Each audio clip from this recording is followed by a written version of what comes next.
जो लोग ज्यादा सोचते हैं उन्हें एक कहानी सुनाता हूँ। ये कहानी पूरा सुन लिए तो चिंता करना छोड़ दोगे तो सुनो।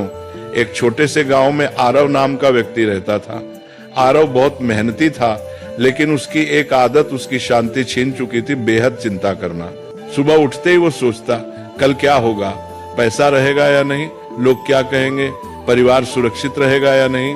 रात को सोने जाता, तब भी उसका दिमाग रुका नहीं करता।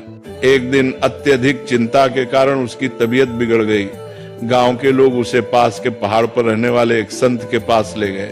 संत बहुत सरल जीवन जीते थे, न ज्यादा बोलना न ज्यादा सोचना। आरव ने संत से कहा, महाराज, मेरा मन कभी शांत नहीं होता, मैं हर समय डर और चिंता में रहता हूँ। संत मुस्कुराए और पास रखी एक मिट्टी की मटकी उठाई। उन्होंने कहा, इस मटकी को पानी से भर दो।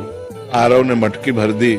फिर संत बोले, अब इसे सिर पर रखो और चलो, लेकिन एक शर्त है, अगर एक बूंद भी गिरी तो तुम असफल हो जाओगे।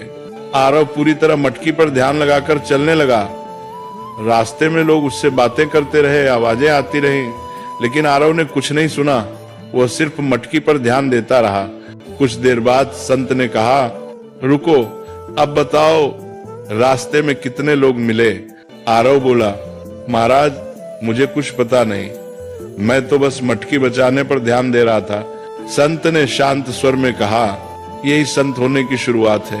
जब ध्यान जरूरी चीज पर होता है तो बेकार की आवाजें अपने आप चुप हो जाती हैं। तुम्हारी चिंता इसलिए है क्योंकि तुम उन चीजों पर ध्यान दे रहे हो जो अभी हुई ही नहीं। फिर संत ने आगे कहा, जो तुम्हारे हाथ में है कर्म, उसे ईमानदारी से करो। जो तुम्हारे हाथ में नहीं, भविष्य से भगवान पर छोड़ दो। यही संत का मन है। उस दिन आरव समझ गया, संत होना जंगल में जाना नहीं है, संत होना मन की अनावश्यक चिंताओं को छोड़ देना है। धीरे धीरे आरव ने चिंता कम की, वर्तमान में जीना सीखा, और वही व्यक्ति जो कभी बेचैन रहता था अब दूसरों को शांति की सीख देने लगा।